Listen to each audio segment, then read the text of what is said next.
안녕하세요. 성경플러스입니다. 많은 사람들이 요즘을 말세라고 말합니다. 말세라는 말은 종말의 마지막 때가 가까이 왔음을 의미하고 있습니다.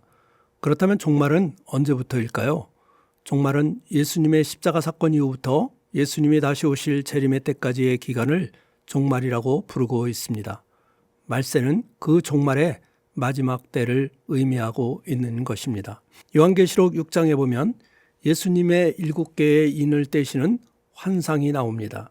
그 7개의 인을 떼시는 환상의 장면들은 종말에 일어날 여러 가지 일들을 우리에게 계시하여 주고 계십니다.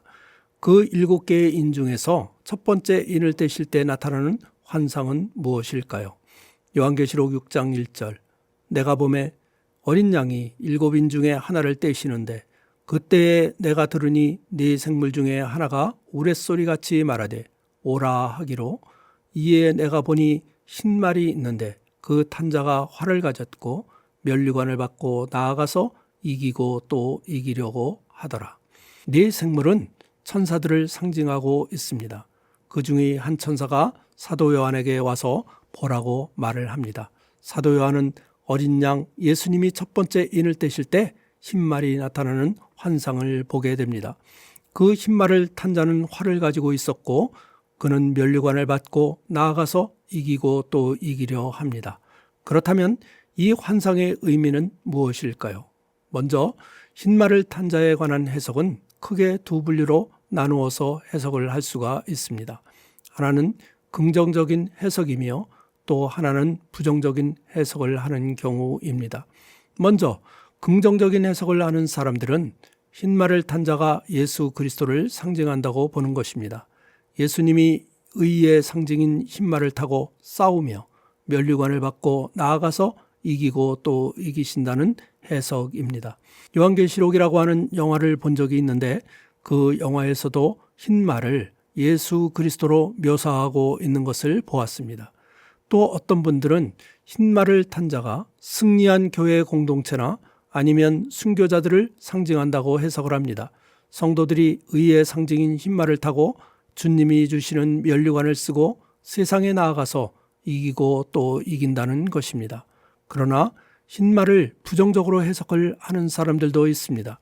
흰말은 예수 그리스도가 아니라 적그리스도라고 보는 견해입니다. 비록 그가 흰말을 타고는 있지만 그는 예수님을 모방하는 자라고 보는 것입니다. 어떤 사람은 흰말을 탄 자를 사탄과 마귀로 해석을 하는 경우도 있습니다. 그렇다면 우리들은 어떠한 견해를 따르는 것이 좋을까요? 저는 여러 가지 견해들 중에서 흰말을 탄 자는 예수님이 아니라 적그리스도를 상징한다고 보고 있습니다. 그 이유가 몇 가지 있습니다. 첫 번째 이유는 두 번째 환상부터 나오는 뒤에 나오는 세 종류의 말들 때문입니다. 뒤에 나오는 세 종류의 말들은 모두가 부정적인 의미로 해석이 되고 있습니다. 두 번째 환상에서 나오는 붉은 말은 전쟁, 세 번째 인을 뗄 때에 나오는 검은 말은 기근, 네 번째 인을 뗄 때 나오는 청황색 말은 사망을 상징하고 있습니다. 그래서 앞에 흰 말도 부정적인 의미로 보아 적그리스도로 해석을 하는 것이 타당하다고 보는 것입니다. 두 번째 이유는 요한계시록 19장의 말씀과 구별이 되기 때문에 그렇습니다. 요한계시록 19장에 보면 백마를 탄 자가 나오고 있습니다. 요한계시록 19장 11절 또 내가 하늘이 열린 것을 보니 보라 백마와 그것을 탄 자가 있으니 그 이름은 충신과 진실이라.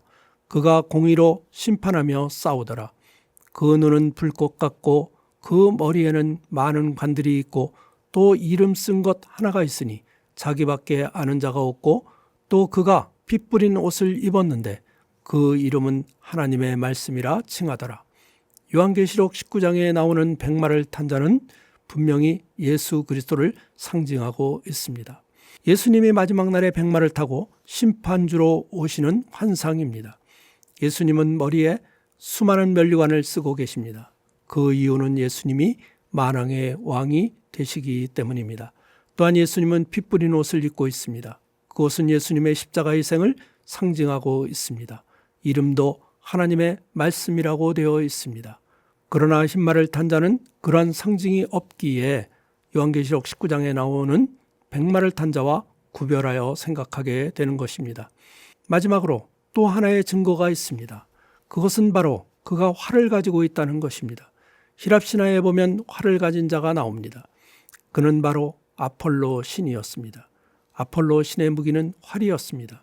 그래서 로마 황제들은 자신들의 신적 권위를 내세우기 위해서 활을 가지고 다녔다고 합니다. 그리고 그들은 성도들을 핍박하며 이기고 이기려 하였습니다. 그런 의미에서 흰말을 탄 자는 주님의 백성들을 핍박하는 적그리스도로 해석을 하는 것이 타당하다고 보고 있는 것입니다. 그렇다면 적그리스도란 누구를 지칭하는 것일까요?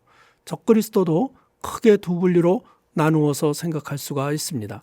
하나는 정치적인 지도자들입니다. 또 하나는 종교적인 거짓 선지자들입니다. 첫 번째, 적그리스도는 정치적으로 큰 능력과 권세를 가지고 교회와 성도들을 핍박하며 하나님을 대적하는 자들입니다. 역사적으로 보면 초대교회 성도들은 로마의 황제 네로를 적그리스도라고 생각을 하였습니다. 그렇다면 오늘날 정치적인 적그리스도는 누구일까요? 사회주의 국가나 공산주의 국가에서 정치적으로 성도들을 핍박하는 자들입니다. 아니면 이슬람 국가나 유대교에서 정치적으로 성도들을 핍박하는 자들입니다.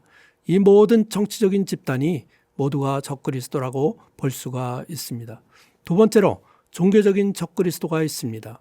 예수님을 대신하려고 하는 거짓 선지자들을 의미합니다. 자신이 스스로 그리스도라고 말하는 사람들, 자신이 자칭 재림 예수라고 말하는 사람들입니다. 자신이 성령이며 자신이 보혜사라고 말하는 사람들입니다. 그들은 모두가 거짓 선지자들이요 거짓 그리스도들입니다. 그래서 예수님은 이렇게 말씀하고 계십니다. 마태복음 24장 23절, 그때 사람이 너희에게 말하되 보라 그리스도가 여기 있다 혹은 저기 있다 하여도 믿지 말라. 거짓 그리스도들과 거짓 선지자들이 일어나 큰 표적과 기사를 보여 할 수만 있으면 택하신 자들도 미혹하리라. 그때가 언제인가요? 종말을 의미합니다. 예수님의 재림의 때가 가까이 올수록 이러한 적그리스도들이 여기저기에서 나타날 것입니다. 그러나 예수님은 그러한 이야기를 듣더라도 그들의 말을 믿지 말라는 것입니다.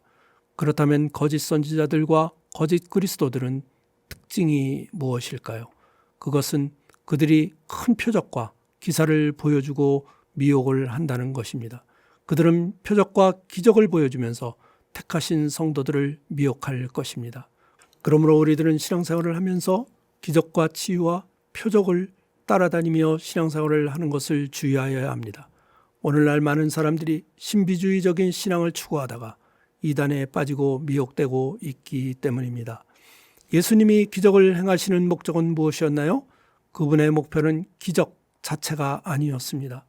예수님이 기적을 베푸신 이유는 그 기적을 보고 예수님을 구원자로 믿게 하기 위해서였습니다.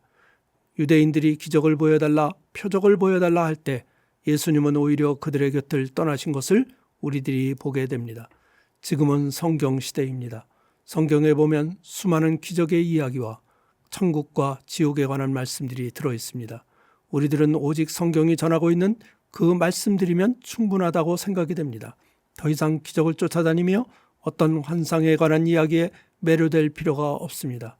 그런데도 우리들은 귀가 가려워서 하나님의 말씀보다는 자꾸 다른 사람들의 말을 듣고 눈에 보이는 것을 추구하려고 합니다. 그러나 그러한 신앙의 끝은 결국 이단에게 미혹되는 일뿐이 없음을 기억하여야 할 것입니다. 그러므로 우리들은 신비주의적인 신앙을 떠나 오직 성경의 말씀을 믿고 따르는 삶이 필요하다고 생각을 합니다.